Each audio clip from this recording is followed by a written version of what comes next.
Are we live? Oh, we're live. I think we might be live. So wait for your cue. Happy Friday night, everybody. Happy cocktail night. Welcome back to Ribbon Candy Hooking. Do not put that up your nose on camera. That is not normal. We have been playing with balloon animals. We are getting ready early to celebrate the 4th of July. I'm here with my daughter Jocelyn and my son Teddy. I've got on my 4th of July balloon shirt, my flag earrings. Are we feeling like celebrating or what? I mean, you have a balloon hat and I have a balloon hat. Well, and a earlier balloon. you called it elegant headwear, and now you're just calling it a hat. So how did that demotion happen? So we're gonna say cheers, my dears. So we're gonna say hi to everybody. But you wanted to come on. Stop it, Ted. Stop putting that weird thing on my head. Stop it. And it's not even red or blue or white. But come here. The kids are on with me at the beginning of the show. We have a great episode for you tonight. We're looking at this amazing book by Lady Emma Tennant. But we are going to start the episode very patriotically. If you haven't had this in your life lately, here it comes. Get ready to sing along. The song that was Jocelyn's favorite song, right, when you were in kindergarten. Ready? She's a grand old flag, she's a high-flying flag, and forever in peace may she wave. She's the emblem of the land I love, the home of the free and the brave. Hey, hey, every heart beats true for the red, white, and blue, where there's never a boast or a brag. If old acquaintance be forgot, keep your eye on the grand old flag. All right, you did it. High five. High five, babies. Okay, now get off camera. Have a good old time. Let's see who's here, who suffered. Great job, Joss. I'm just kidding. Great job. We are big into the balloon animals tonight. Kira, happy Friday. Good to see you. We are having fun. You know, all I have to say about this is last year, 4th of July was such a terrible washout. There was nothing to do. There was no events planned. Everything was all COVID-y. We're going to celebrate this year. We're going to celebrate if it kills us this year. Kira, good to see you. Kaz, great to see you. Kaz, you posted the most beautiful piece in the Facebook group. Our Facebook, I wonder if you can hear this the way I can. Squeak, squeak, squeak, squeak. Our Facebook group is Rug Hooking and Punch Needle Club, and Kaz posted a beautiful rug of her son playing the drums with the dog Ringo Starr at their feet and her son dressed in a penguin costume that I guess he used to drum. Super fun, funny rug and a masterpiece. Penny, good to see you. Kirsten, great to see you. Cheers, my dears. Robin, cheers, my dears. Great to see you. Your giant Helen Albee rug is in the mail. Jennifer, great to see you. Sue's, great to see you. Happy Friday with your Sam Adams Summer Ale. That is so appropriate. Doreen, great to see you. Happy 4th. To all of the Canadians, I know I'm not exactly supposed to say Happy Canada Day because there's a lot going on, but I hope that yesterday was a special day for you. Sunday will be a special day for us here in the U.S. I'm super patriotic. And part of that comes from being such a huge student of U.S. history and U.S. tour guide for so long, but also somebody who lived abroad for so many years, most of the years of my grown-up life. It is so good to be back in the U.S. I just don't even feel like traveling anywhere else anymore. I've so had it with being abroad and living abroad, as wonderful as it is, lots of years. So it is so nice to be back home, particularly on the 4th. Let's see, Chrissy, cheers, my dears. Carol, cheers, my dears. Can't stay on long. Well, that's okay. You can watch later. I have a great episode tonight. It snuck up on me, this episode. I can't even begin, but I will. I'll soon begin. Oh, how funny. I have a fascinator. I thought a fascinator was petite. This is anything but. I also do have a corsage, so I'm going to leave them on until they pop. Well, hopefully that's not too jarring. Patricia, good to see you. Happy 4th. Oh, how fun. That was Joss's favorite song for like 2 years. I couldn't believe it. Of all the songs, now she watches YouTube and TikTok, and she listens to songs that are just awful. I have the Spice Girls channel program in the car on Pandora. That was my pick because it was kind of middle ground for us, but she knows all of those really bad songs. Not necessarily the Spice Girls. There's a lot of really bad songs. Barbara, good to see you. Susan, Joy, good to see you. I'm so happy you're all here. Jennifer, thank you. Thank you so much, Christine. Gail, happy morning to you. Teresa, happy morning. I know there's a lot more people on. I got a couple of emails this week because I had put out there, listen, if you're having trouble logging on here and you'd like to interact when we're in this setting in a live show, give me a call because it might be that I can help. And I think the first thing about it, if you're having trouble making a comment, I think, hey, Steady Betty, your 50th wedding anniversary on the 4th of July. You must be kidding me. That is so perfect. That is so perfect. Betty, congratulations. I am so happy for you. Sincere love, congratulations to many more, I'm sure, wonderful and special years. What a great day to be married. I never thought of that. I always think of a winter wedding, but 4th of July, that's it, isn't it? That is such a happy time of the year. That is so great. In America the Beautiful, of course. You know, last year was another year that, as far as band concerts went on Village Greens around New England, we didn't get any because of COVID. So I'm really looking forward to this year, getting out to some band concerts where you do the America the Beautiful and all those tear jerkers, you know, with the end standing up, trying to teach the kids to remember to do what they're supposed to do with the hands on the heart. It's important to me that they at least symbolize patriotism, although they were born in the Netherlands and they were native Dutch speakers. We're here now. So, oh, you are so welcome, Betty. So, oh gosh, I got into such a thing. I got to take this corsage off. My hand's going to turn purple and I'm going to get gangrene or something. Super congratulations. What an occasion. You know, I almost canceled the show this morning because I got into one of my terrible moods. You know, pendulum swings and I just, you know, crazy, crazy times. But Kirsten wrote and said, you know, we have because Kirsten moderates and admins our Facebook page. She said, we have so many new people on today. It's like such a fluke that so many people have joined today. And I thought, you know what, that's a sign. I cannot just pull the plug on things when I'm feeling depressed. I've got to get with it. And so I was sitting at the coffee table and I picked up this book that I got while I was on Cape Cod. And it's called Rag Rugs of England and America by Emma Tennant, who turns out is Lady Emma Tennant because she's married to a lord and her brother is a duke. But actually, I don't know if she's married to a lord. I just know for sure that her brother is a duke. I know she's married to a farmer, but that doesn't disqualify him from being a lord because certainly there are big farming properties in England that are vast, right? This turned out to be one of the most... Do you want to come sit with me, Mom? No, I'll sit here. I'm going to make her make a cameo appearance later. This turned out to be one of the most interesting books I've ever read. It's a tiny little gem of a book. So I'm going to dig into it pretty early in the show. I've got an article too about Lady Emma Tennant. So I cannot wait to dig in. It's going to be a full episode. If it turns out to be too much, I'll break and we'll carry on next Monday. But I wanted to show you some other things while we're here looking and doing. One of them is, I just wanted to remind you, if you didn't know, I put my eagle pattern up. This is the pattern for July, and I have not finished it yet. I was struggling a lot with the colors, and now I'm waiting for a shipment of wool because I need to do a bit more dyeing for the background. But this is up for free permanently for free on ribboncandyhooking.com. You can download it any time, and you can do your own version of it. And I know some of you have already started. Mine is a bit of a pig's breakfast. I'm still playing around. I decided not to do this many colored swag and to do like a more, wider bands of color swag. But I'm seeing how it goes, and this one's been tough for me. So it happens, and I'm just kind of pushing through it. I wish that I was more on fire, 4th of July weekend with my eagle. I'm not super on fire, but I know some of you are on fire with this eagle, strange as that may sound. And that makes me very happy. So that download is available for free, and within the week it'll be coming out as a kit with this color scheme. You don't have to buy it as a kit, of course, if you see it as a black background or confetti background. Did you see that article in this month's Rug Hooking magazine, hooking confetti into borders and things? Great confetti background opportunity there. So lots of choices, and we'll return to this probably on Monday. The thing that I'm working on this weekend, let me just reach over here. I had to move stuff when the singers came, and I don't want to miss showing you. I got some color planning going on. So what I am going to work on this weekend, because you have to do what moves you, right? When the spirit moves you, you have to do that thing. For me, the eagle is beating me up pretty bad right now. So I'm not going to do the eagle. I'm going to turn to this piece. I forget what I named it. I think it's on this site. Piece I drew about 30 years ago, kind of an illumination of a woman riding a bird. Very stylized trees, a kind of squiggle border, and on the top, the moon and the sun. So this kind of a pattern, but you know what I'm going to do?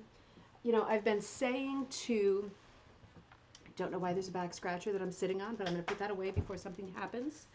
At least to the balloon, if nothing else. I've been going back and forth with Diane Collins of the velvet hook for a couple of years, and I've been buying so much velvet from her, and it is so beautiful. And I keep saying, my next project, I'm going to do velvet. I want to work with the velvet. I want to show you how easy it is to work with velvet, how lush it is to work with velvet, what a great result you get from hooking velvet. So for this pattern piece that I'm going to work on over the weekend, I'm going to show you, I'm holding up 2 different color sort of palettes. This is part of it. This is like part of the trees, part of the sky, part of the background, and this is the other part of it. I just love her velvets. I have a lot more of her colors, but you can see how shiny and gorgeous and lush they are. You're so welcome, Gail. So, I mean, you know, velvet is so intense, and it becomes so saturated and beautiful. It's very easy to hook with, like the t-shirts, like the sweaters that we did in the winter kits. You know, when you're pulling something with that much stretch, it's a synthetic stretch velvet. When you're pulling something with that much stretch, it really goes a long way. It goes longer than you think. It's not like wool. It's not as sort of inflexible and movable as wool. It stretches so much, and you get so much out of one strip. And I finally did what Diane has always told me to do, and that's cut it with a rotary cutter. Because you know I don't do stuff with directions. As soon as, you know, I hear directions, I forget them and I cut it with scissors, like all, you know, and made a huge glitter mess of lint, glittery lint, and that wasn't good. And then I put it into the Sissix cutter, which wasn't good. At the end of the day, I did exactly what she told me to do, which was cut it with the rotary cutter, and it's perfect. It's just perfect. Every strip like this, you know, while you're watching your show, and, you know, you end up having this gorgeous handful of soft velvety ribbons. It's going to hook so well, so I will keep you updated on that. Now, let's get right into the content today. There's all kinds of stuff going on, but there's always Monday to talk about business, isn't there? All the classes and stuff that are happening. So I really want to, it's a little bit of glitter, and it is very festive, 4th of July. And it's also Betty is celebrating her 50th wedding anniversary today on the 4th of July. Cheers to Betty. Huge cheers. What's that? Is that just soda? Just soda. Oh, see, that's not good enough to cheers for Betty for 50th anniversary. That's a crime. Ooh. So I want to get into this book. This is so good. Oh, thanks, Patricia. I have such a thing. It goes on and off, up and down. One of these days I'll be a bit more in control of it, I hope. But this book, of all the books that I review, I always say the current one is my favorite. This is my favorite. This current one is my favorite, partly because it's in my hand, and buttons, and partly because it's fabulous and it's so little. And you know what's great about this book? It's about hooking in England and America. Do you remember those books? They were much more popular, like in the 80s and 90s.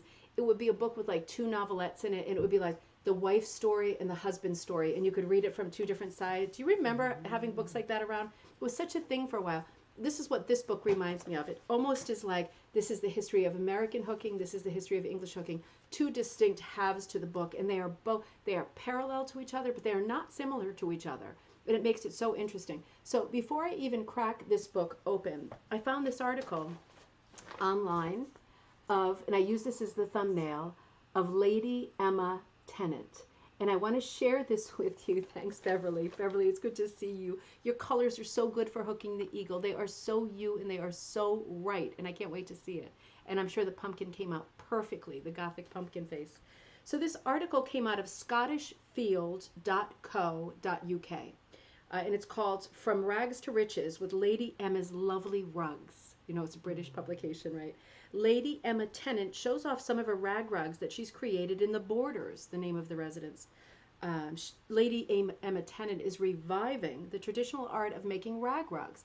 I'm just going to point out at the beginning of this program that in England, there is not much of a, England, Scotland, Ireland, there's not much of a distinction between a hooked rug and a rag rug. There are going to be both. There are going to be lots of forms of rag rugs. So they more generally talk about rag rugs without having any sort of bee in their bonnet about a hooked rug. You could talk about a latched rug, same as a shared rug, same as a locker hooked rug, same as a penny rug. It's all the same to them. It's a scrap rug, it's a rag rug. We get a little more bee in the bonnet about what kind of a rug was it and what instrument was it used to hook. They don't do that so much in England, so they use this broader category of just a rag rug. Emma is best known as a painter who creates beautiful watercolors of flowers and fruits and vegetables, and I looked at those online and they are beautiful.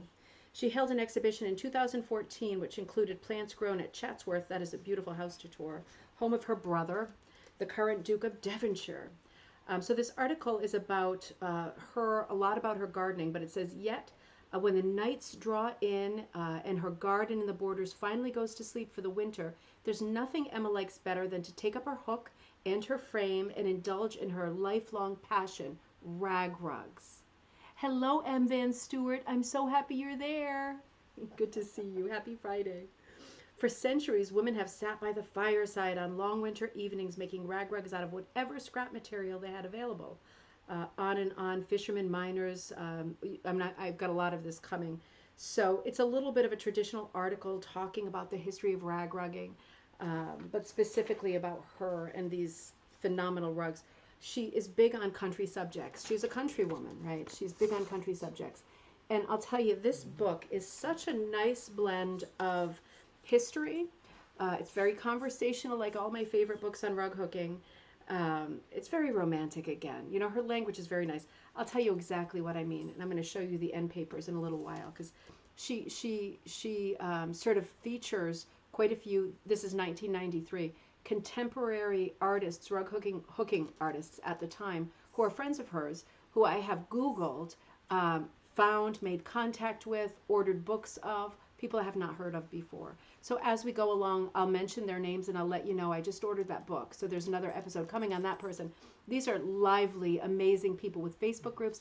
We just don't cross orbits all the time because they're British rag rugs versus our hooked rugs. We don't use the same term, so in our searches for more, social media groups, they won't necessarily come up, these rag rug groups, unless you look for them. Linda, oh, you're away with the family, but I know you'll check. I'm so happy 4th, Linda. I love you. Have a happy weekend, and I'm sure we'll catch up soon. Oh, it's so nice to see everybody on, even for a second. So let me start by reading the way that Emma started this book, and you will know just what I mean about her sort of romantic language. This is one of her pieces I'll show you at the beginning, the front piece of the book. It's called Irises, that she hooked in 1985. And talk about nighttime in her garden, right? It's not the light. This is what this looks like. It's very hard to do this, nighttime colors, particularly with bright flowers. But nighttime in her garden. She's big on gardening. She's done a lot of writing on gardening as well. So she writes, this is her preface to the book. The rag rugs in this book were made by women, most of them now unknown, from the stuff of their everyday lives. The best designs were their own, uninfluenced by anything except the view from their windows, which they translated into rugs in the humble medium of rags. Their children's worn-out clothes, their husbands' breeches, the flowers in the vase on the kitchen table might be turned into a rug from an old flannel petticoat whose cheerful scarlet would become the petals of a poppy. Rag rug hooking over the last 2 centuries, the period that's covered in this book, has been chiefly the work of women, but they relied on men to make the simple equipment, the hooks, the frames for stretching the backing, and indeed to provide much of their material, from old uniforms to fishing nets.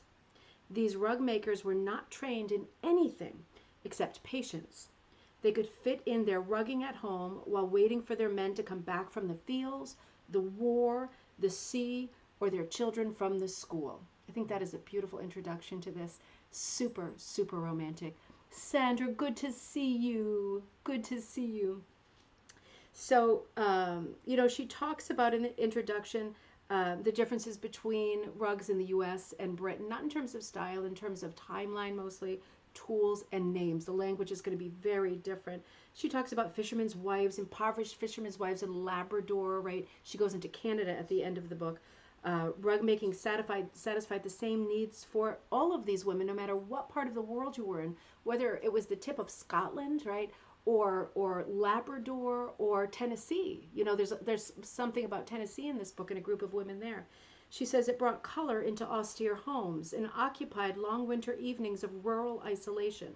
It offered a chance to earn some money, it certainly did for some people, or to immortalize the family cat.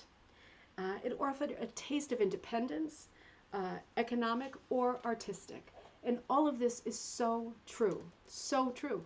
So in this book, she gives us so many beautiful examples of hooked rugs. And for me, I have not seen them because, again, these are British rugs by British artists. She goes a little bit into tools and technique, and she makes the point on page 2 that at least in the UK, when we're talking about rug making, we are talking about rug hooking in this book, but we're also talking about what we call proddy and what they call proggy.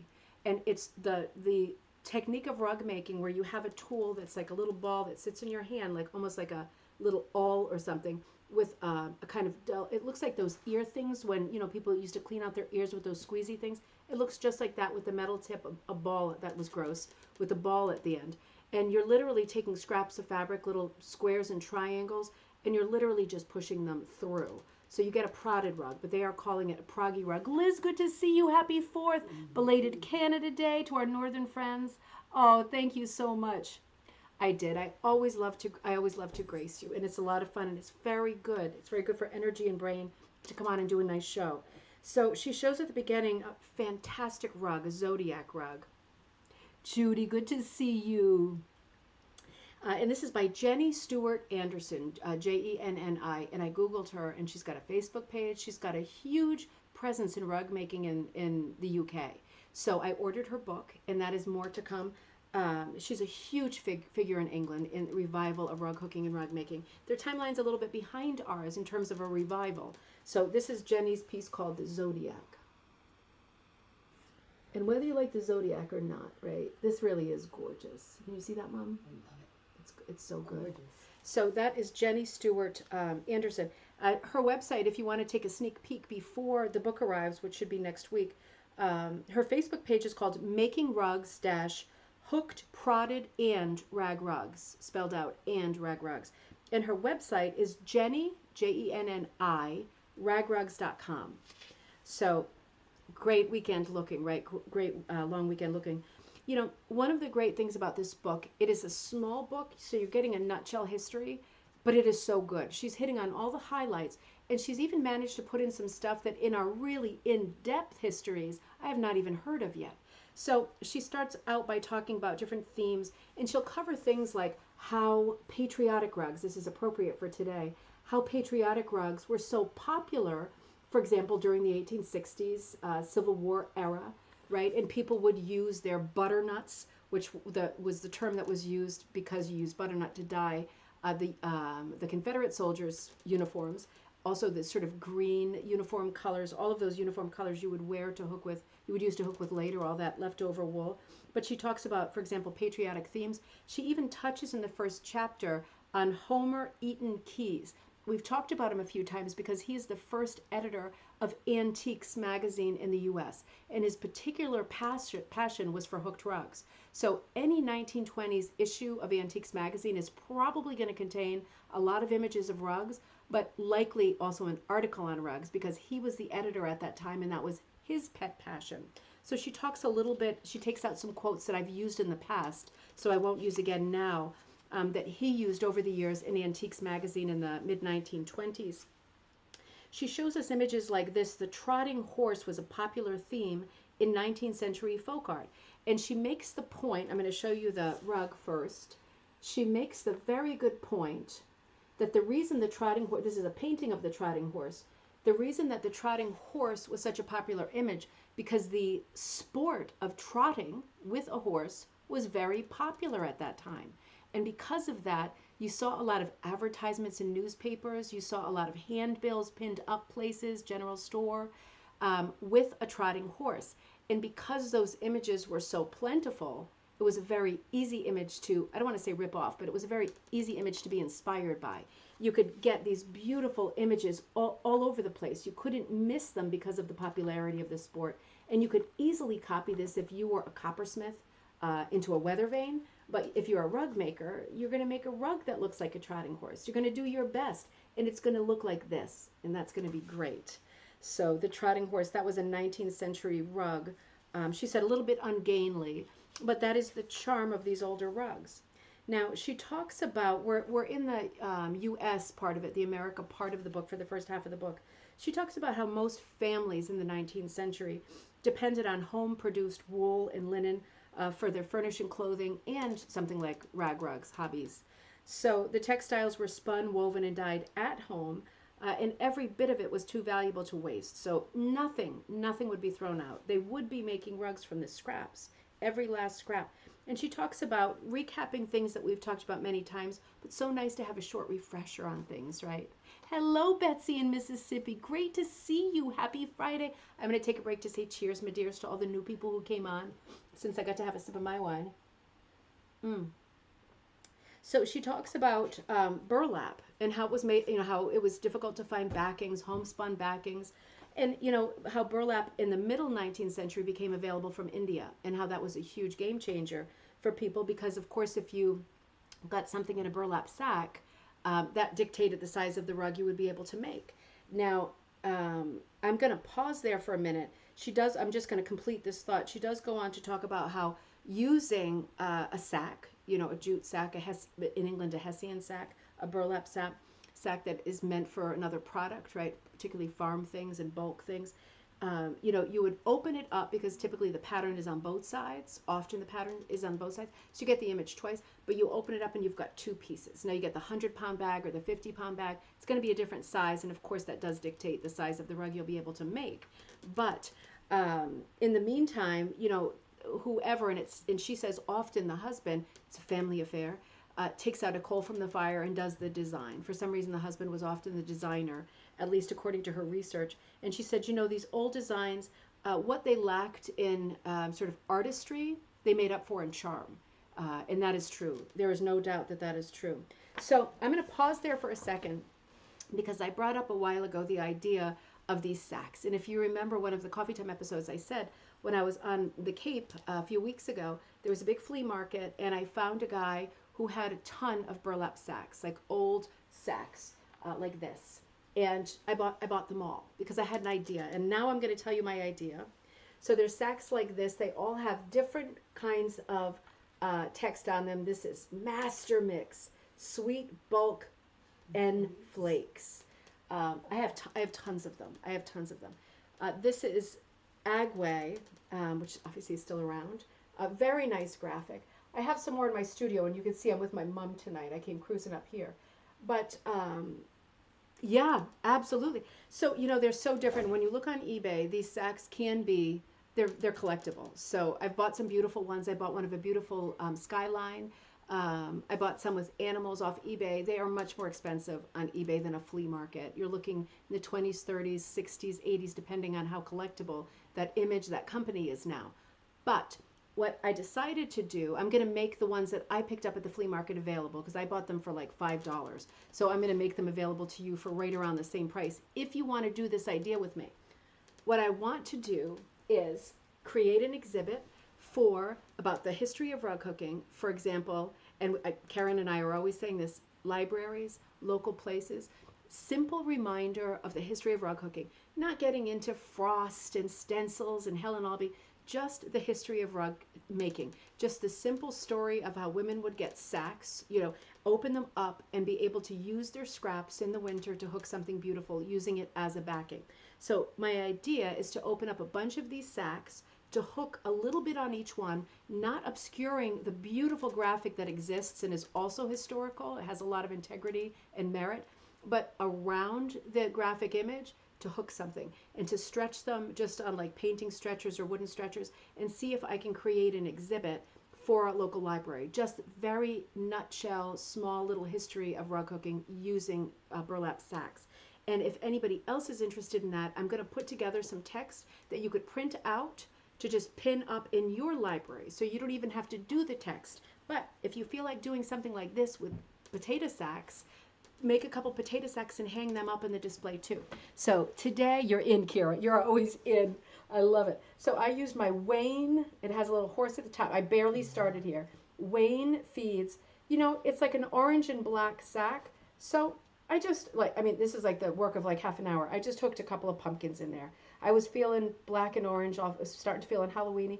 So I just literally drew with a Sharpie a couple of crazy vintage looking pumpkins onto this sack, and probably with the rest of the sack I might put like, I don't know, witch's feet sticking up from the bottom or something, or a star in the sky or whatever. But I'm going to hook, not obscuring the graphic, which is beautiful and historic, but add some things to the sack in terms of rug hooking that show that it's still possible to rug hook into a burlap sack. This is a sack from the 1920s, 1930s. I had no trouble hooking into this. It's brittle, it's old, it stinks like death. But there was no rips, there was no tears, there was no breaks, there was no vulnerability. These sacks are so strong. Of course, they will rot if you put them out front, let water get at them. But in terms of now, they are perfectly dry. They only smell. That's the worst I can say about them, and that can be fixed. No, I didn't punch through both layers, Patricia. That's a great question because it is a two-sided. Oh, this one is not a two-sided. Okay, but most of them are a two-sided. This one is not. You know what I did, Patricia, because I was in a great hurry? I just took my smallest little travel frame and I just put it into the sack, Santa sack style. I just put my little frame in here and I got my image on here. And I didn't stretch it too much. I didn't want to test fate. So I just put it in there and I just stretched it a little that it was up there and I ran, my wool under there and I hooked it so fast. It was so easy, and it's so easy to hook on burlap. So I just had my tiny frame in there. But the thing to do would certainly be at the seam, it's just a plain old seam, to carefully unhook the seam. Now that's going to take a few minutes. It's just a sewn seam, but you want to be careful not to kill it. So, so I didn't even take the time. I just ran my little tiny frame up there and I hooked it from inside. And it was the business of honestly, half an hour, 45 minutes. So, I thought I wanted to do something with these old sacks because we talk about them all the time. I wanted to do something that I considered like a hat tip to the women who their only option back in the day was to get a sack, from the grocer or from the store, from the farm, and hook into that sack. I used that sack the exact same way. If somebody had gotten that sack in the 1920s, 1930s when it was made, there'd already be a rug on it. But for some reason, the sacks that I got were not used. And now I'm using them to hook into in the 2020s, right? I mean, it's just a funny thought. I thought it really fits in with our love of history and the things that we talk about. So starting on Monday, I'll come up. I probably won't be on Monday for the holiday weekend. I'll come back to you on Tuesday so I can have a bit of an extended weekend too. I'll come back to you on Tuesday with some ideas about the sacks because I will sell my sacks super low. And I am looking for more. I'm hoping to put together for myself a series of maybe 10 or 12 to display somewhere. And if you are interested in that, just let me know. I'll remind you in the future, but I think it's a fun project. Every single book talks about hooking onto sacks. These are authentic sacks. But don't go on eBay and buy one that costs a fortune. Because whatever you add to it, like the one I got with the city skyline, that one cost like $35 or something, but it was a beautiful graphic with purple and blue. And I have this vision of hooking just stars in the sky, like magenta and neon yellow stars in the sky over the buildings. So I had to have that one. But some of them are farm animals and different things. Some of them are windmills and mermaids. And there's anything you can think of is a sack. So then you just think of what you want to hook around it that's special for you or maybe has your name or your town name on it. It's just going to be a fun project. So carrying on, she talks about how you would get hold of a sack and then you would be designing something from your immediate surroundings, right? No training, no stencils, just looking around. People depicted what they knew best. Their native designs were often crude, but they looked around and they saw the things that were there. On farms and in small towns, their life revolved around, and what was there would be things like animals and crops. The horse was a supremely important design, and dogs and cats worked around farms to earn their keep too. So they're very common subjects for rugs. For example, this stunning rug, second half of the 19th century, cats, traditionally guardians of the hearth, have always been favorite subjects for rugs. Look at how different this rug is. Isn't that something? Jennifer, they don't need to be vintage. Not at all. Not at all. You're still doing the same thing, hooking into a utilitarian sack. That's the thing. Ooh, that's a great idea, Patricia. She says, okay, great. I'm interested. I will see you Tuesday. I want to do a rainforest effect on it since it mentions Rainforest Alliance. That is so good. That is so interesting. Yeah, there are so many clues in the words, in the text, in the graphics of the sacks. There's so many things that you could pull A lot of them have floral names of floral farms. You just cover, I would leave the words, but you could cover all the background if there's any stains. I'm not going to be selling any that have holes because that would be a bit tricky. But you could hook a whole field of flowers in the background. There's so many things that you could do. Yeah, but absolutely, it doesn't have to be old. It's just the idea of hooking into a sack. So Costco's great because that sack is going to waste, and the whole point is to not let it go to waste. That's a good question. So those cats are just too much.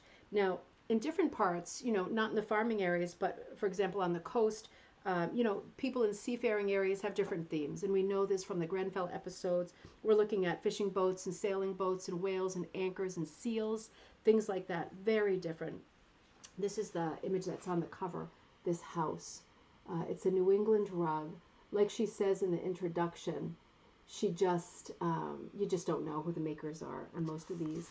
This is an unusual cat, still falling into the category of a cat, but a very exotic looking cat. She has the most beautiful images in this book. That one dates back to the cat 1810. She thinks published. Oh no, not. Of course it's not, because that's earlier than the first hooked rug. No, she says the image is from a book called Quadrupeds. I'm looking at my mother like I did when I was 5. Quadrupeds, published in Philadelphia in 1810. So it's a direct copy of that. This is one of the 3 famous rugs made in the 1860s by Lucy Barnard of Maine. I have to do a full episode on her. This is Dixfield Common in Maine, that one of her favorite subjects, and her favorite horse, Betsy. And I see this rug a lot, and I was just looking at her. The trees clipped. The trees look clipped. The trees look clipped. Let's see, Liz, if the trees were clipped. The thing about that, Lucy, no, they're just super worn down. They're super worn down. Proper hearth rug. It's been stood on a ton. It's got quite a bit of loss too, but it is still, as an image, look at all those windows. It really gives you the impression of a New England farmhouse. And just the handling of the trees. Very pattern-driven handling of the trees. But the thing about this Lucy Barnard that really gets me is we always see it and it always looks like this. And it does make one wonder, what does the back look like? Was it all yellow, or was this green and has it mellowed and changed because of the dyes to yellow over time? Because it's just a lot of yellow, isn't it? And I don't think of yellow as Maine. I think, Andrew Wyeth, right? That's all yellow stuff, and he was Maine. So maybe I'm wrong. But I would love to see the back of this rug for a change. I see lots of the front of it.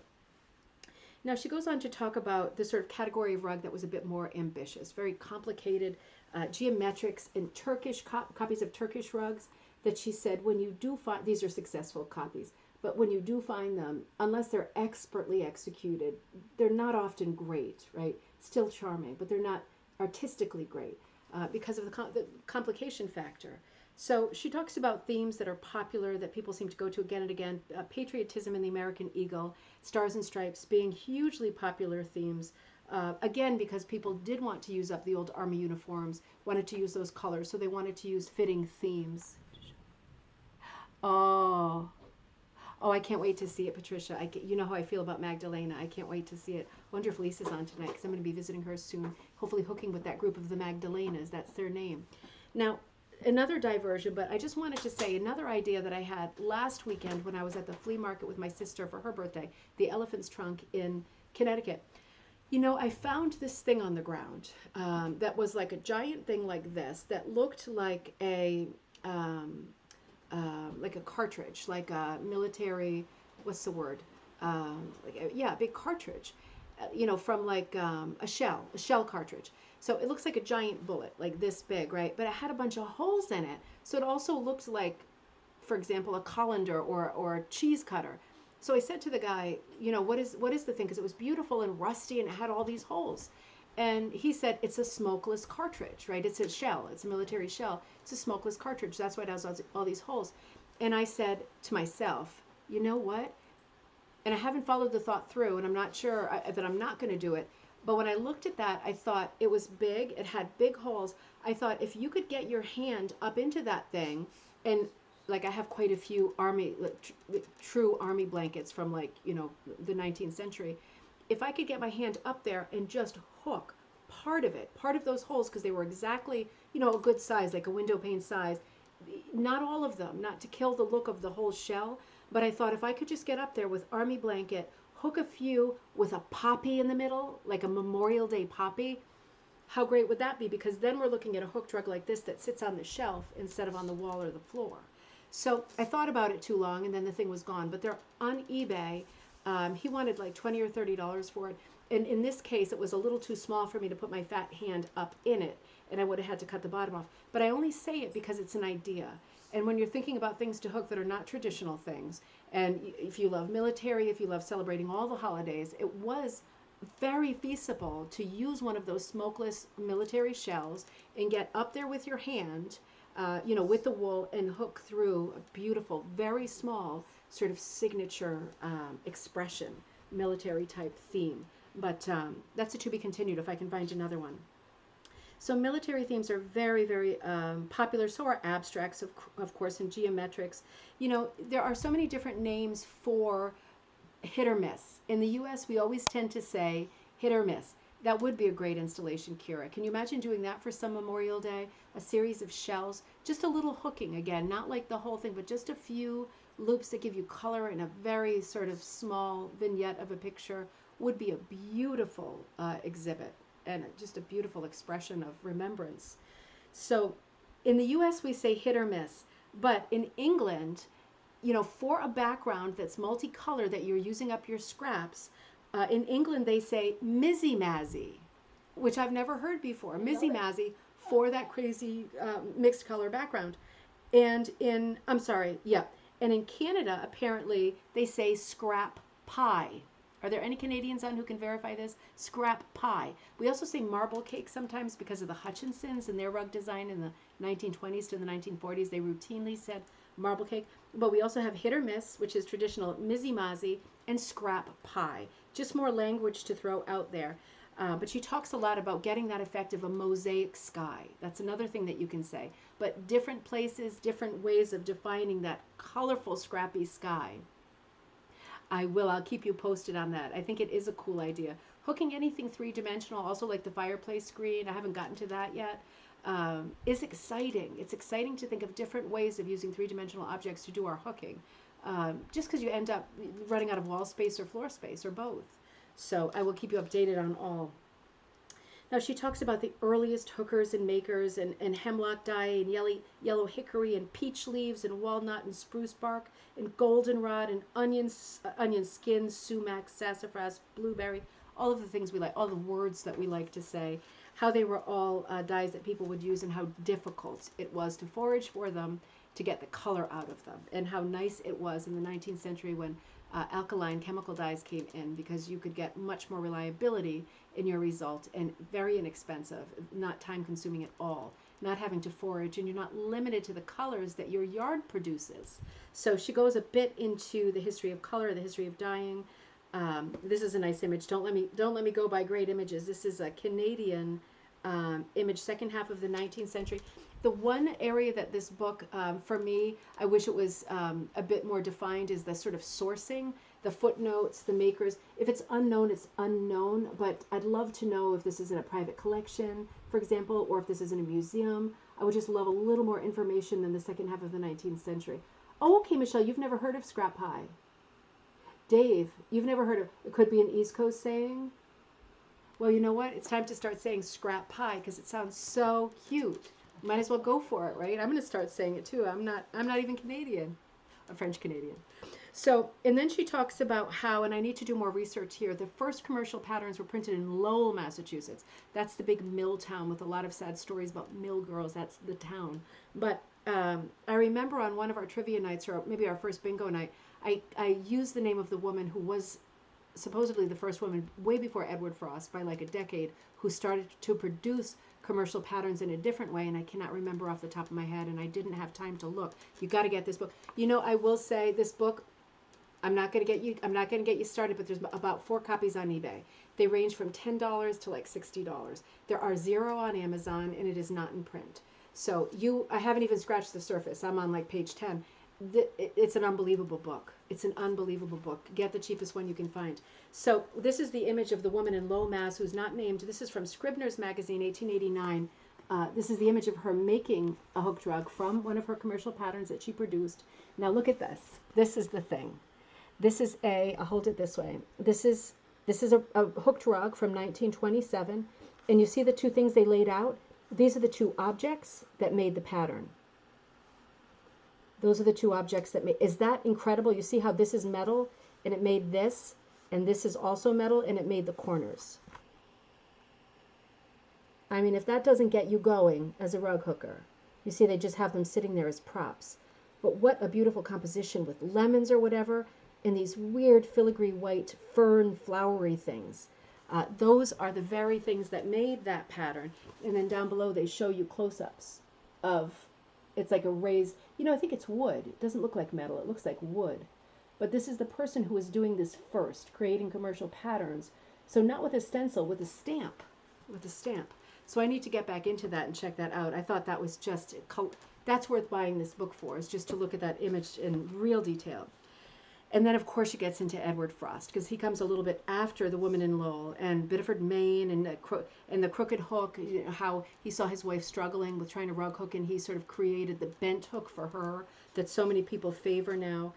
She shows the modified Dalmatian pattern, number 150, of Frost's. So she gives a good long biography of Frost. But we have been talking about Frost all week on Coffee Time. It doesn't mean it's enough or too much. It just means we've talked about him a lot this week. So I'm going to move forward, and oh, look at this, another Frost design. It doesn't say what number it is, but this is another beauty. Oh, that's okay, Gail. This book is called Rag Rugs of England and America by Emma Tennant. It's a British book from the Decorative Arts Library. The thing that makes it expensive if you don't get one of the cheaper ones on eBay is it comes from England, because there's not a lot of copies in the U.S. I didn't check Abe books. So you might want to check Abe books. So she goes on to show quite a few really stunning Frost patterns. Really stunning, right? Here's the eagle, the lion, real signature stuff for Frost. And then she talks about, she does quite a bit on the shakers. She talks about early shaker rugs, the whole culture, how they were so sort of fastidious and neat, and everything they did, they approached with such seriousness and sort of scholarship. Whatever they made, it was fine, and rugs were no different. They did a lot with penny rugs, like cutting wool felt circles out with something that looks like a pasta maker, but they did a little bit of rag rugging after that. And she has a nice example from somewhere between 1875 and 1885 of a shaker rag rug. Now it has a very high pile, very wild pile. You can see the center was reserved for a hooking area, and the edges are reserved for more of a possibly proddy or just a very high pile clipped rug on the edges. Hard to tell from this photo, but this is a shaker rug, so this is a nice early one. But she talks a lot about shaker rugs. She includes this, which I can't imagine is anything but a Hutchinson. She classifies a couple of rugs as shaker rugs that I think are not personally, but hard to say because I'm not sure what the source is. But this is a beautiful, many hands make little work, beautiful pictorial. So there's so much in this book. So then she talks about Helen Albee, who we've talked about a lot, and so I'll skip over that, although we are all huge fans of Helen Albee. She talks about the revivalism of the arts and crafts movement, and this is the period in history where people wanted to bring handmade things back into their homes. And she uses Beauport in Gloucester, Massachusetts. We're going to be taking a tour there soon. I'll be announcing that soon too. They're a huge collection of hooked rugs, and she shows pictures like this. It's not quite coming into focus. She shows pictures like this because David Sleeper, who had the McCann house, I mean, there's dozens and dozens of rugs there, and they're all beautiful and they're all used. So he considered the hooked rug to be early American chic, which was the style at the time. And that's exactly what he wanted on all of the floors, not just certain rooms. All of the floors have hooked rugs. So she uses that photo as an example, but it was a movement, and it was a moment in time when people really wanted to acquire these hooked rugs. CCI came here late. The book is strictly about rag rugs. Well, you know, some of them are made with yarn. So it's all about homemade rugs. She's saying rag rugs because it's a British book. It's mostly hooked rugs, but many of the hooked rugs are made with yarn. So there's a little bit of crossover here, but they're all early rugs until we get to the 1980s at the end, and we're headed there. So she brings up some names that I've never heard before, and maybe you have, and if you have to jump in and say, there's a lot of research on the horizon. She says in 1902, Lucy Thompson, a designer and architectural draftswoman, started the Subakashi rug industry in Belchertown, Massachusetts. Now, I've never heard this. I've heard that there was a rug hooking company that emerged after Helen Albee that ran parallel to Helen Albee that was considered competition that was in Belchertown, but I'd never gotten the name of it ever before. And it's called Subakashi. So that's something I need to research because Belchertown's about 20 minutes from here. So that's really interesting. And it said she, Lucy Thompson, based her designs on traditional Indian rugs, Native American rugs, and they were sent to arts and crafts exhibitions all over the country. As the century went on, the attempt to revive rug making for practical and artistic purposes multiplied.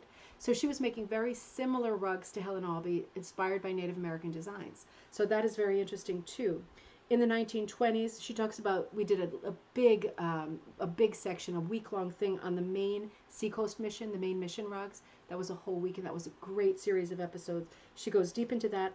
And then, hey, anybody in Tennessee, she says, other home industries flourished in Tennessee, where the Pine Burr, B-U-R-R, studio produced $10,000 worth of rugs in 1930. That's extraordinary. Have you heard of the Pine Burr Studio in Tennessee? Never heard of it, but I'm going to research it like crazy now. She also talks about the South End House industry in Boston that was started in 1923. Never heard of it. I mean, I'm ashamed of myself. These are all leads that I'm going to have to track down into the ground. But she does a lot of name dropping in here that is just exquisite because these are things that are firsts for me. And she talks quite a bit about the colonial revival, style, decoration, why old rugs were so important, how people coveted them. She says country people often sold their work from home or from stalls set up on the side of the road.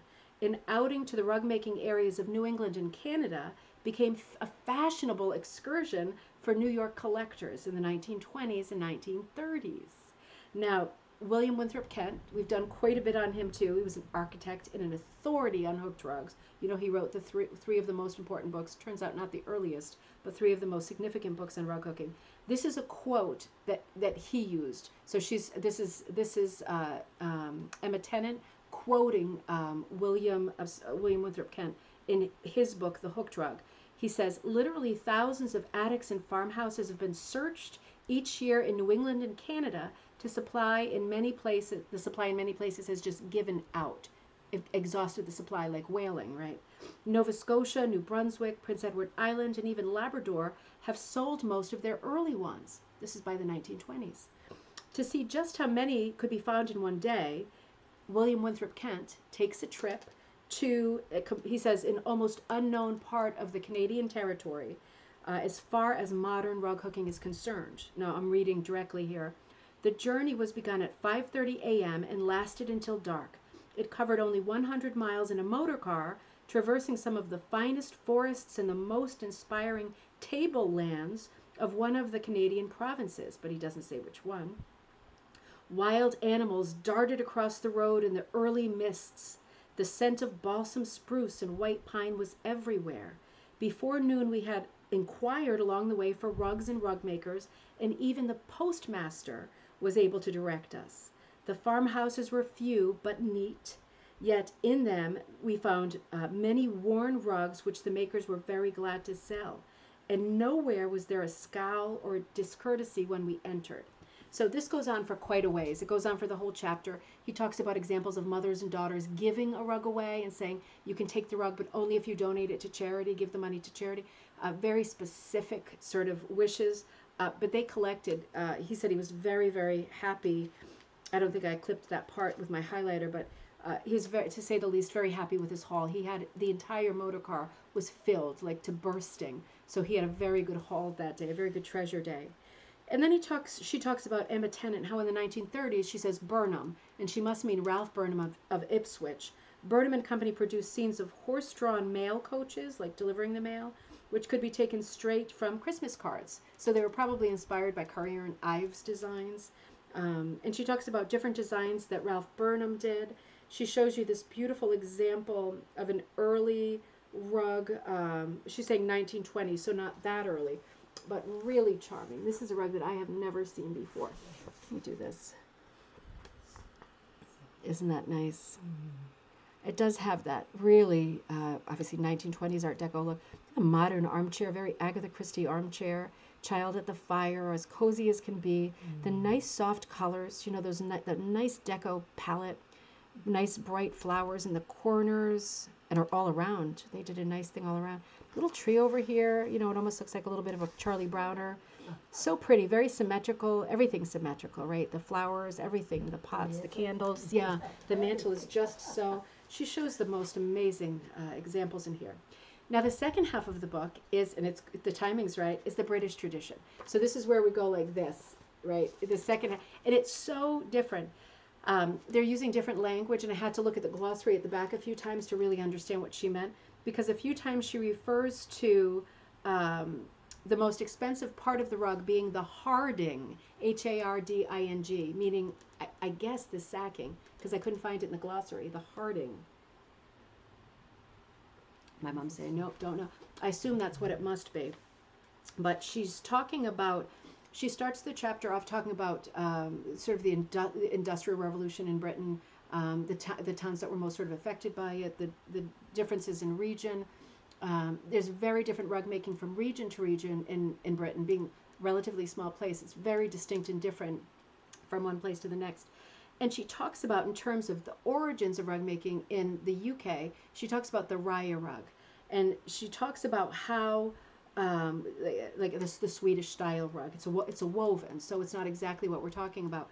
But she talks about, in terms of origins, the Shetland Islands being the key. Because, of course, the Shetland Islands are like on the tip of Scotland.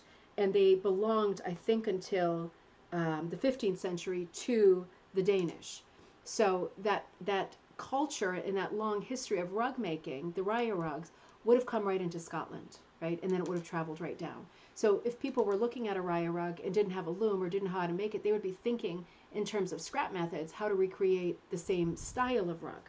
So it was an interesting piece of history. She's showing some neat rugs here. This one is a 1970 rug. This is a Prati rug. In terms of pictures, you don't always get what you're talking about. That's not a criticism. But we're not seeing raya rugs. This is a 1970 rug, Prati, meaning it was poked from behind. That didn't sound good at all, did it? But, I mean, you put the fabric through and you poke it to the surface, and it's got a tall, long, nappy pile. Very, very highly pixelated effect. And then this one being very different. This is a hooked rug. This was done in 1904. Just an extraordinary detailed rug. And that was done by Mrs. Latimer of Northumberland, 1904. Sophisticated design, which is indeed true. So one of the other things that she talks about, part of the history that I just don't know at all, because UK history, as far as the Shetland Islands, right? She said there were often the rugs that you would find. Brides made them for their dowries. People made them at home. But many of the rugs that you find are the work of what were called the rug women. The rug women traveled, they were rug makers, they traveled between the islands in return for hospitality. So they would come to your house or your village and they would teach rug making, and you would put them up, and it would be like a nice vacation for them. And if they made a little money, great, but they were basically doing it to be able to travel and have a life, something exciting going on, and they would, in exchange, tell you everything they knew about making rugs. So a lot of the information and techniques come from these rug women who came down from the Shetland Islands. Now, this is part of rug making history I've never heard of. She has a chapter that's called The Family Pursuit.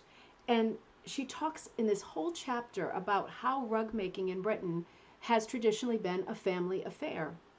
And she says many families start a new rug every winter, the whole family. And, you know, as soon as the harvest is safely in, as soon as everything's set, everybody's going to help. They put out a mat, they put out mat clouts, what are called mat clouts, which is a pile of scraps. So your mat clouts are all your clothes that stopped fitting or clothes that got holes or damage that you can cut up. And the kids are going to cut up the clothing, the men do a lot of the cutting while the women do the hooking too.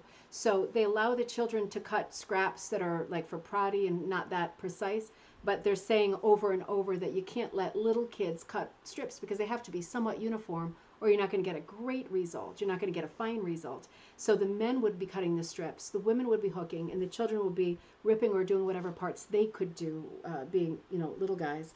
So she talks a lot about this in this chapter, about the whole family pitching in. She talks about, you know, producing a rug a winter, and somehow, you know, sometimes they would use the rug as a bed rug, as a bed coverlet, and how heavy that would be, but also warm, of course. I have one of her books you bought from Thrift Book. Oh, how nice. Okay, great. Just checking in. Oh, hey, Carol. Happy 4th. Oh, Carol, better late than never. You can always check back, but always happy to have you. So she talks about, also in Scottish, another word that I didn't know, how their frames are called stenters, S-T-E-N-T-E-R-S, stenters in Scotland. It comes from the Scottish word stent, which means to stretch. So it was said that as soon as someone was going to start making a rug, because they were also community projects, sometimes it was a whole neighborhood or street that would work on the same rug.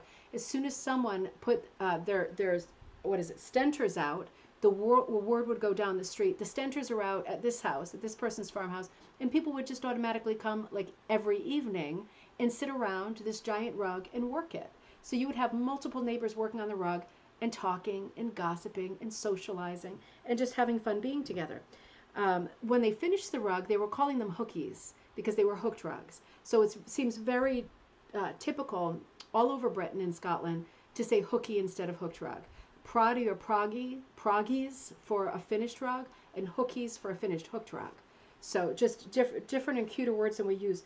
They also make peg rugs, and this comes up a lot. This comes up later, so I'm going to wait on that. When they have a hooked rug that they cut the surface of, that becomes known as a clippy. If you make it with a hook, it's not a hooky if you clip the top. It's then a clippy. So this is all language stuff that's interesting. She shows this beautiful rug from Queen Victoria's Diamond Jubilee celebration that hit a dumpster and was rescued in 1897. So somebody rescued that as trash as early as 1897. And it's a good thing because it has that Mizzy Mozzie background. Talking in British now, right? Just kidding. So they talk about how getting together, whether it's a family or the neighborhood, is a very social activity. Word would go around, so-and-so is putting up the stenter, putting up a pair of stenters, and everybody shows up that night to give a hand with the new hooky. So this is the kind of language they're using. She has a section called Gossip and Taffy, and she said in as late as the 1960s, it was very typical in Cumbria, the region of Cumbria, to have these kinds of get-togethers, hooking. This is a quote that comes from the book. It's a woman who is not named, but she was a big hooker in the 1960s in Cumbria. And she said, in my young days, several neighbors' wives would meet and hook the rug together. We had a great gossip. The husbands worked too, of an evening over the fire. They cut the strips, and the bairns too. But they're a little bit erratic, and their strips have to be even, just the correct width. We used to use up all of our old wooden clothes, old trousers, old stockings, old coats, and now we like using bright colors, and we get bits and pieces from the woolen mills in the districts. We don't waste anything. Sometimes we make stobby, S-T-O-B-B-I-E, stobby rugs with the ends sticking out. So this sounds almost like a clippy at this point. They make warm rugs on our kitchen flagstones. The dogs like them, but you can't get the design so clear. Some of us are shepherds' wives, and some farmers, and some cottagers.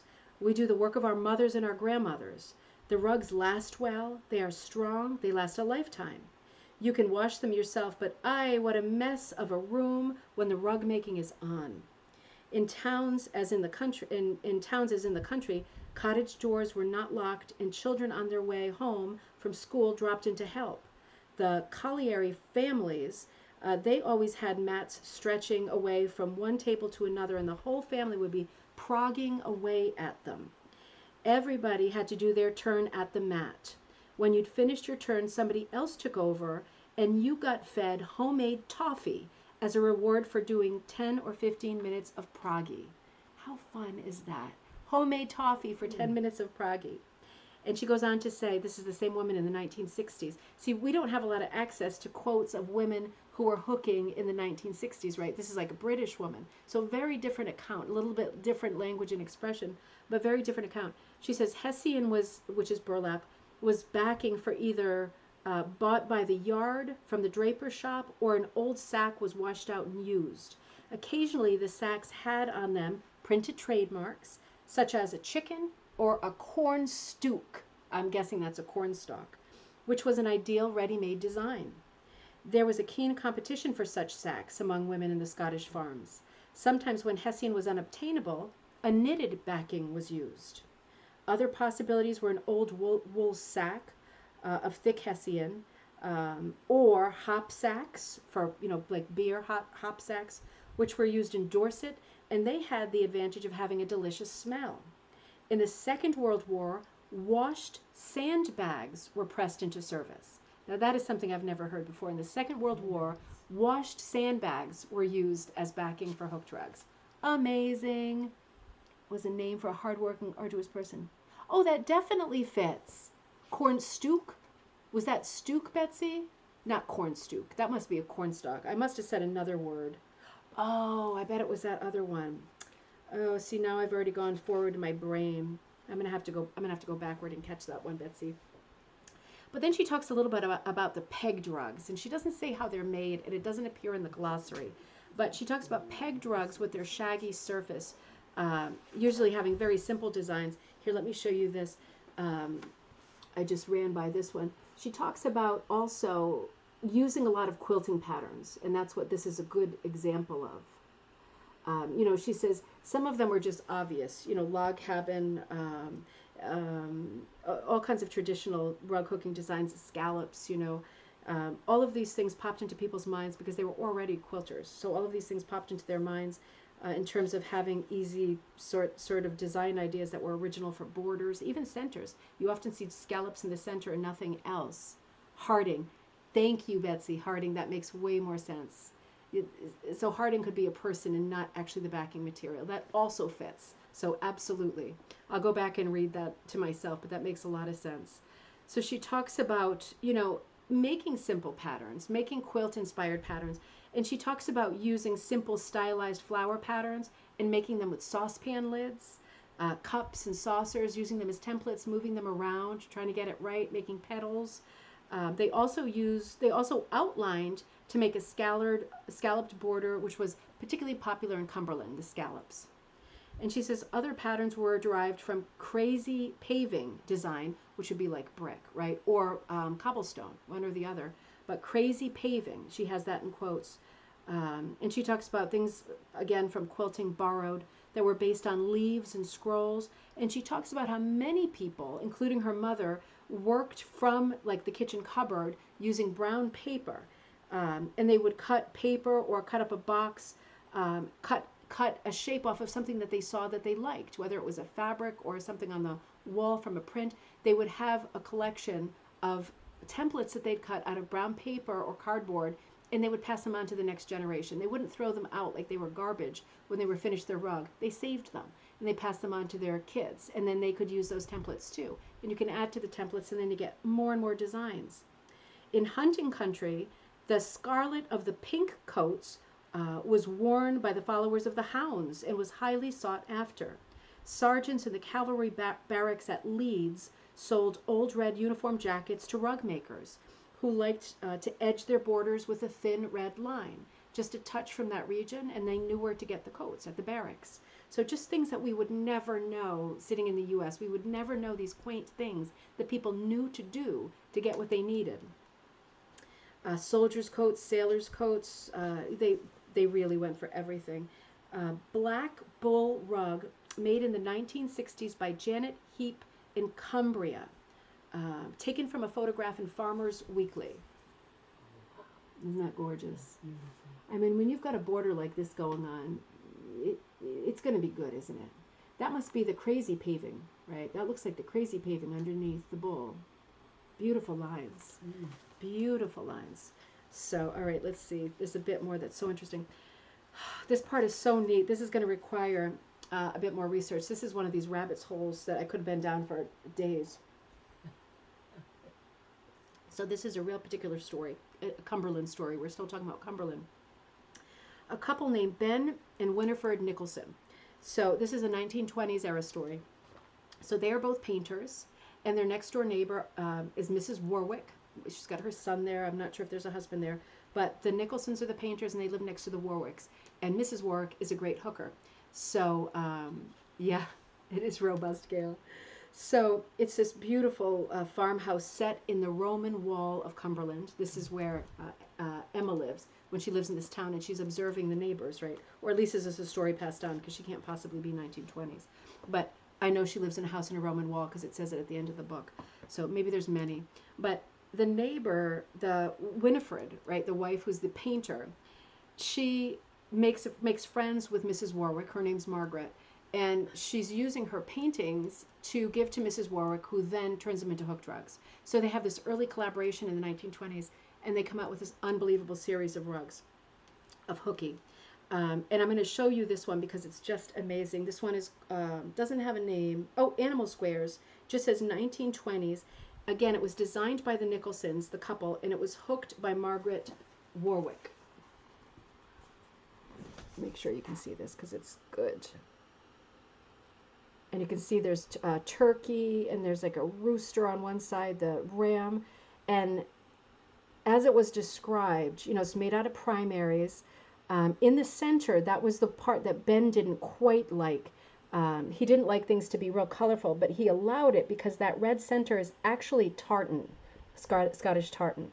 So when you wonder, you know, how does it hook? Well, that's how it hooks. That's how red tartan hooks. It looks just like that. But what a composition. And would it surprise you to know that they mentioned that this painting fit very well up on the wall because it was hanging next to a Mondrian painting, like an original, like the squares. I mean, that's crazy. That's a crazy farmhouse story. But yeah, it's true. This was by P.A. Mondrian, which hung on the wall right next to it.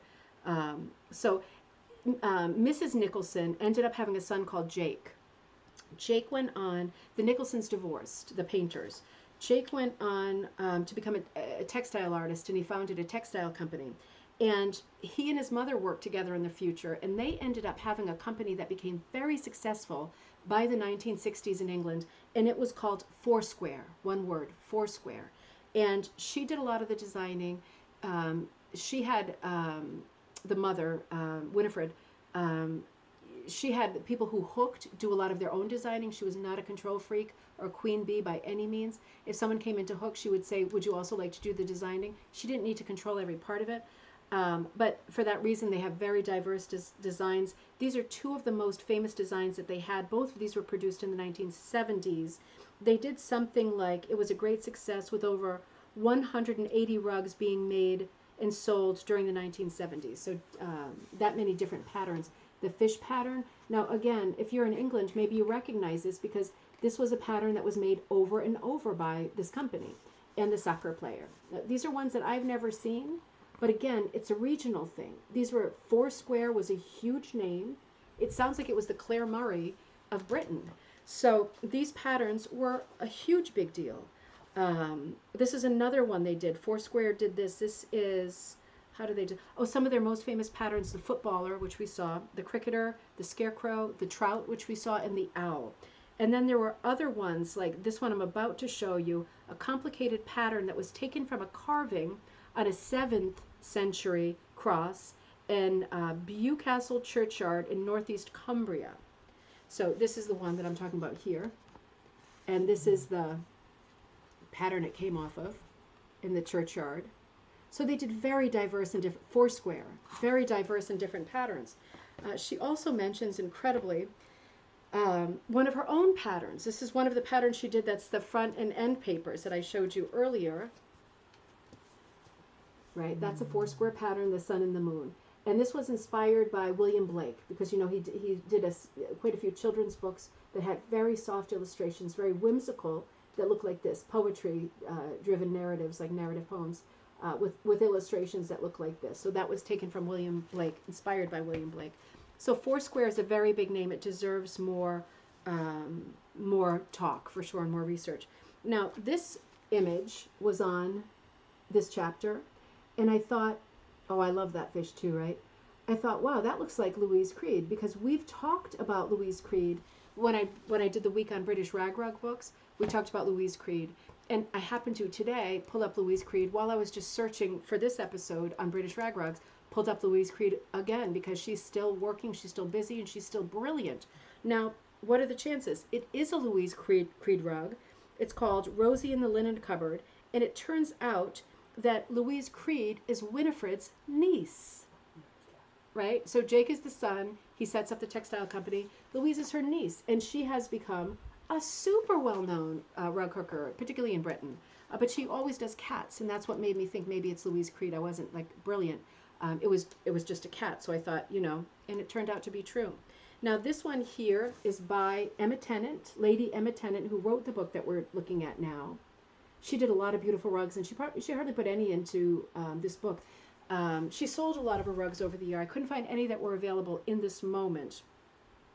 But she talks about, this is Emma Tennant, the author, speaking again. She says English rugs, which reach their the level of a work of art, are rare, as opposed to American rugs. She's saying most are a humble expression, humble origins, simple design. They rarely achieve the sophistication of their American counterparts. I don't know if I agree with that completely, but she's done a lot of research. This is her take. I was inspired to make rugs myself by the examples I saw in Winifred Nicholson's house a few miles from my own. There we go. My ideas come, different generations, because she's writing in the 1980s, and Winifred was the 1920s, right? So my ideas come from the surroundings. Out of doors, there are animals on the farm, flowers and fruit in the garden, and the views of the hills. Indoors, there's a kitchen dresser or an uncontrived still life on the table. For me, one of the greatest pleasures of designing and making rugs is the way that it sharpens my perception and my appreciation of even the simplest little details of life. The final chapter goes, I'm actually doing great for time tonight. The final chapter goes into Canada. And again, beautiful examples of rugs. But we've done a lot with Canada, and we will again. She talks a lot about Labrador, Newfoundland. She talks a lot about the Grenfell mission, and these are things that we love, that we speak about a lot. She shows this great example that just 5 minutes ago, remember how I was saying that the Scottish women felt such competition for sacks, like the sack that I'm hooking, because they had images printed on them, and they would, not like what I'm doing, hooking around to preserve the graphic, they would actually hook the graphic. So for example, they said if you have a chicken rug or a corn stalk, you would really covet that kind of a sack because it had a pattern printed on it. Maybe you weren't artistic. So this is an example of that. This is a rug that somebody opened up that had a chicken on it, and they used the sack, hooking the chicken the way that it was as the central graphic, and they hooked around it to make this beautiful, beautiful rug. So that I thought was just an extraordinary example. It's not an expertly done rug, but you can see that the idea was already there for them. They added some eggs to the border. So clever. So that's a great example of that. Like I said, the pictures don't always fit what the text is about at that moment. But this one came from the Genge family in Dead Man's Cove on the Strait of Belle Isle. This was made, they think, in 1900. So interesting. So they talk about the Grenfell rugs, and then she deviates a little bit, showing us a rug that is so different. It's a Grenfell style rug, but it's a caribou hunt, and they're showing the man on the sled, almost humorous. And it begs the question, Magdalena style. It begs the question: is this meant to be humorous? The guy is obviously shot at, or has shot the caribou, and he's flying up in the air. So it becomes a question of, is it supposed to be a little bit funny? Is it supposed to show that the shot was successful? Is it supposed to, I don't know what, but I mean, it is just so funny. Did they run out of room, right? Did they possibly run out of room and that he had to be that way? But it is a bit humorous, and it is very sweet. This is a Grenfell style rug. I suppose it could be a Grenfell rug. It doesn't say one way or the other, but it does say, no, it was made by Una Way, W-A-Y, in 1935. That's what it says. Shows hunters and a caribou. But yeah, also at Dead Man's Cove, that's the region. So just different examples, things that I have not seen before. This is a beautiful one by Alice Molina Payne of Cowhead, Northern Peninsula. Made this rug from cut and folded paper pattern made by her mother in 1913. So this is an example of a mother making a rug out of paper, putting it away and passing it down, and then the daughter makes a rug with the same paper pattern years later. And this is it here. That's right, Catherine. It's a great story because it tells the story. Oh, Catherine, I'm so glad it's your first time here. Good to see you. But isn't this charming? Isn't that? Let me see if I can bring it right in focus. Oh, it's playing me up, Mom. It's playing me up. It does. Gives you a hard time. There we go. You know, it might be very faded or it might be very pale. Who knows? It is pale, yeah. But it is lovely. And you can see how that would work as a paper design. It was probably in quarters, right? Like a snowflake. And just opened up. So pretty. So pretty. Yeah, so she talks about, here we go. She talks about using cut paper patterns, and she says like snowflakes that children cut out at Christmas. And she talks about how she's seen people copy scroll patterns from lace curtains. And she says, I remember my mother would take a curtain with a design on it. This is a Canadian woman speaking, but she doesn't say who.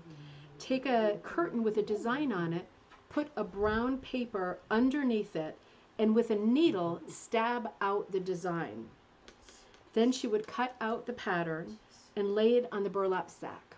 So in other words, she does like what you do with sewing when you prick holes with a circle thing that, you know, the little pasta wheel that pricks holes. She's basically doing that, pricking the holes herself according to the lace curtain. It's not going to hurt the curtain. And she gets this beautiful scroll design. Oh, and then there's a nice example of a poke mat, Louise Belbin, 1975. This is another Proggy mat. So whereas this is the second 1970s Proggy mat that I've showed you tonight, you know, I don't know, but I'm going to say, I'm drawing the sort of conclusion that in the 1970s, Proggy was about to the British what Latch was to us. It hit a massive revival, a shaggy style rug, but it seems that they are doing it more with Proggy and we were doing it more with Latch. Same thing, right? Ultimately, I mean, it's not the same thing, but same effect. So we're seeing there's more Proggy rugs in here because I'm not showing you everything. It's a great book, and I hope that you'll buy it if you're able to. But it's filled with interesting information. This is something else I've never heard before. This is still Canada. The last rug made each spring was called a rag jack. A rag jack.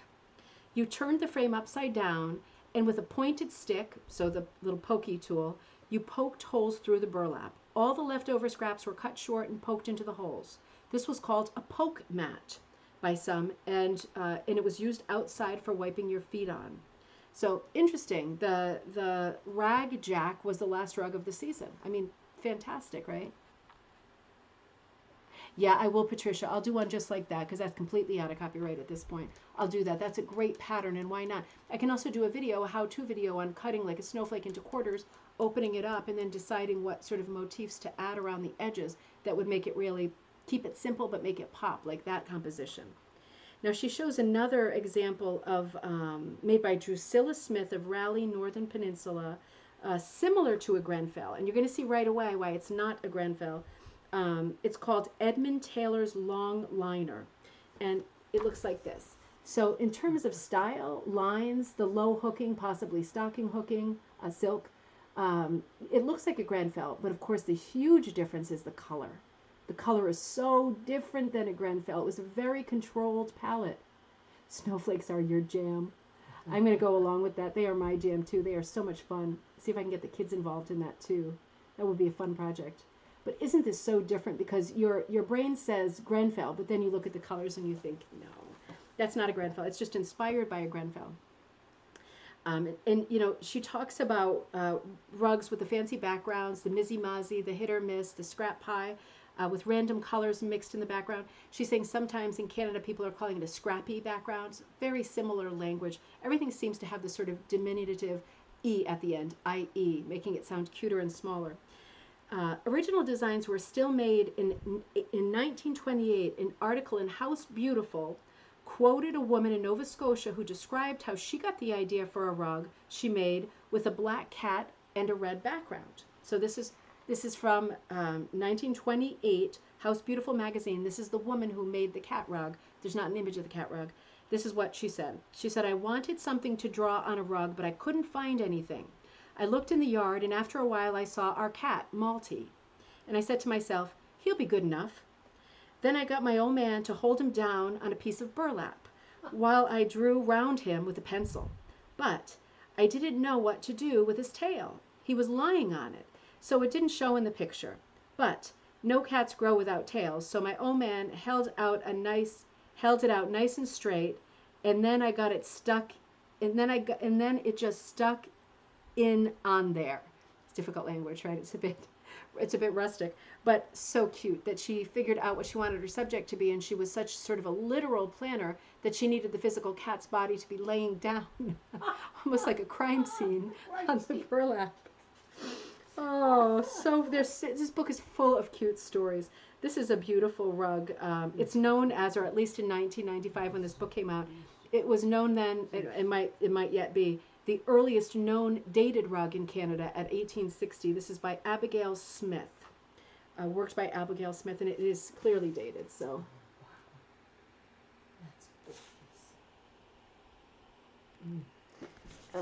only right. There we go. Isn't that really beautiful? It's crazy. It's just, oh God, yeah. I just love the proportions. They're so wild. You know, it's a bit like a German sampler, right? Like a Berlin work where things are completely the wrong size. It makes it extra charming. So that's, you know what, that's at the end of the Canada chapter. They have a 19th century Canada rhyme at the end, and it goes like this. It's always nice to end on a poem, right? It's called 19th Century Canadian Rug Rhyme, and it doesn't say who it's by. And it goes like this. I am the family wardrobe, best and worst, of all generations from the first. Grandpa's Sunday go-to-meeting coat, and the woolen muffler he wore at his throat. Grandma's shawl that came from Fayal, Ma's wedding gown, 3 times turned and once let down, which once was plum, but now has turned brown. Pa's red flannels that made him itch, pants and shirts, petticoats and skirts, from one or another, but I can't tell which. Tread carefully, because you'll see, if you scuff me, you scratch the bark of the family tree. Isn't that cute? Great? Isn't that cute? That is great. All the bits and pieces are in there. And then at the end of the book, she's got it is beautiful, isn't it, Catherine? She's just got some interesting stuff. She's got a glossary of terms, and she's still showing you, this is a Prague rug again, tools and terms. In this case, Harding is Hessian backing. So there's probably both. It's only giving us like 10 words that it's defining. Bryn being Canadian for Hessian backing, Bodger being English for the rug poking, Proddy or Prague tool, Linsey woolsey, the mixture of linen and wool that you would use as backing before 1850 when burlap came in from India. Some useful stuff. Stauber is the East Cumbrian word for the rug poking tool. So you can see how over the years it becomes very confusing talking about rug making, particularly if the rug is tramped down or has a lot of damage. It's very hard to tell if it's sewn, if it's hooked, what it was and what tool was used. We get better and better as time goes on. Now, this is maybe the last image in the book, Jenny Stewart Anderson, who I said I ordered her book today, and we will be doing an episode on her as soon as the book comes in. Her beautiful sort of Nautilus design. But what a book. This is one more image from Emma Tennant, 1987, Kitchen Dresser with Daisies. Isn't that sweet? I mean, it's such a sweet, you know, when you put a still life together, sometimes you agonize about a horizon line or the table line or if there should be a window or a curtain in it. You know, why can't you just do this? Put some mugs like they're hanging around, no sort of reference points at all, a couple of pears here, a few lemons over there. I mean, why not? You are not bound to do anything, and to have a nice sort of free composition like that is amazing. So this was published by the Decorative Arts Library. I just think it's an extraordinary book. One more look at this amazing image. But again, a nice little book. It's not a long book, but it is filled. It's under 100 pages, 81. it's filled with little stories. It is just too sweet. It is just too sweet. So I hope that you've enjoyed that episode. I thought it was going to go on forever because I had so much, but we got it all done. We heard it all the best parts, but it is a tiny little book. It's so, Mom, you found this book for me on Cape Cod. I think I did. Yeah, she found this book at an antique store. I missed it because it's small, so it doesn't look like one of our rug hooking books, sort of the oversized soft cover. And she found it, and you bought it, and I saw it was $20, and I thought, ooh, that's so expensive for a book. It, Was you it? know, I thought it was only like $7.95. no, it was 20 bucks. That's all right. But it was so worth it, right? It was so, So worth worth it. It turned out you got a couple of books that day for me. Yes. It turned out to be, yeah, an amazing little gem, and it came in at the last minute today when I was right on the edge of doing an episode, and I thought it couldn't be better. It couldn't be a better book for us for a Friday night. You are in love with the feed sacks, Carol. Oh, I'm so glad. Yeah, well, think about the feed sacks and all of our projects that are going on. Going back and forth with Barbara, we're talking about the group sort of Van Gogh project that Barbara came up with that she wants to share, so I'm going to wait and let her share. I think Liz has got something coming up along those lines too. Lots of projects on the horizon, so we'll talk about all of that stuff as it emerges and evolves, and more news for you on Tuesday. Remember, I'm going to take a long weekend too, but I hope you had fun.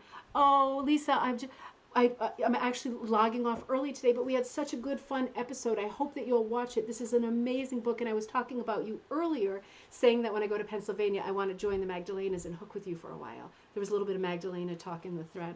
So thank you so much. Hey, if you are celebrating the 4th of July, happy 4th of July. What a wonderful occasion. It is 2021. You know, it's rainy here where we are, but you never know. You get what you get. You don't get upset. Hopefully you get some fireworks or something nice. But in any case, I will see you on Tuesday. I'm not sure what the theme will be yet, but have a wonderful weekend. Have a wonderful holiday, and I will see you then. Take care. Very nice. Oh, Doreen was on too. Chrissy put a firecracker. Aww. Such good friends. They get